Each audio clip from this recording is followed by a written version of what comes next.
King Charles' rarely pictured secret feature inside 775-room London home. King Charles' royal residences, such as Sandringham and the Palace of Holyroodhouse, may be open to the public for tours, but they remain shrouded in mystery when it comes to the royals' private quarters. The Royal Collection Trust admitted that they are often asked to divulge some secrets, prompting them to show off a rarely seen area of Buckingham Palace. One of the best-known secret passages at Buckingham Palace is one that connects the private apartments to the state rooms, and it enables members of the royal family to arrive at events almost unseen, explained a curator in the Instagram video. Welcome to Royal Pancakes. If you are new here, please don't forget to subscribe and click the notifications bell, so you don't miss any news about the British monarchy. The caption added that the secret door is a popular detail among visitors, adding, "See, just behind it with our curator, Sally."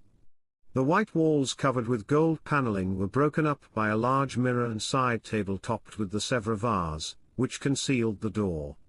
When closed, guests would have little clue that it hid anything, but Sally revealed a mini waiting area behind the mirror with wooden floors and a golden door leading off it, the perfect spot for royals to make their surprise entrance. When fans expressed their concerns that people entering and exiting the room via the door may damage the beautiful decor, the RCT replied, "Don't worry, all of the works of art on the cabinet surface are fixed, so they can't fall off when the door is moved." The exterior of the royal residence is one of the most iconic landmarks in London, but inside the 775-room property is even more impressive. Features include a post office, the ballroom that plays host to grand banquets, the state dining room which was used during the Prince and Princess of Wales' wedding, and a royal conservatory which houses a swimming pool. The building has been undergoing major renovations including rewiring, removing asbestos and installing new boilers, costing over £300 million. Charles has been keen to make royal residences more accessible to the public. Most recently, the East Wing opened up to guests, with 6,000 tickets going on sale for a tour through the centre room, yellow drawing room and 240-foot-long principal corridor, as well as the 19 staterooms. One of the biggest attractions of the tour was the newly restored centre room, which leads to the famous balcony with views down the Mall.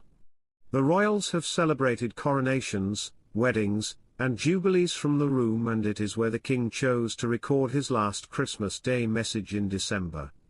Explaining the history behind the room, Caroline de Gittert, surveyor of the King's works of art at the Royal Collection Trust, said, "It was Prince Albert's idea to have a balcony at Buckingham Palace, because he saw it as a way of enabling the royal family to connect with the people, and of course that's exactly how, in a sense, it continues to be used on important occasions."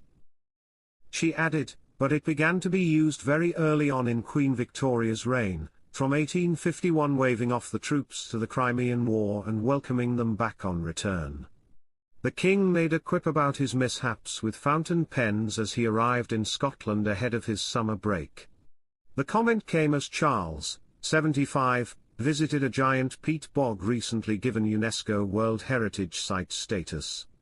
The monarch was given a tour of Forcenard Flows, Forcenard, Sutherland on Wednesday, with the area estimated to store about 400 million tons of carbon dioxide, more than is stored by all UK woodlands combined.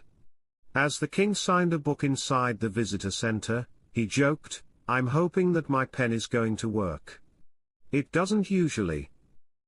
The king famously aired his frustration over a leaky fountain pen, just days after his accession to the throne in September 2022, a viral moment that was captured on camera.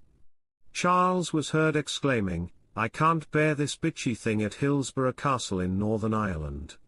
And after the realization that he had signed it with the wrong date, he later stood up at the desk and said, "Oh God, I hate this, oh look, it's going everywhere, I can't bear this bitchy thing, what they do every stinking time."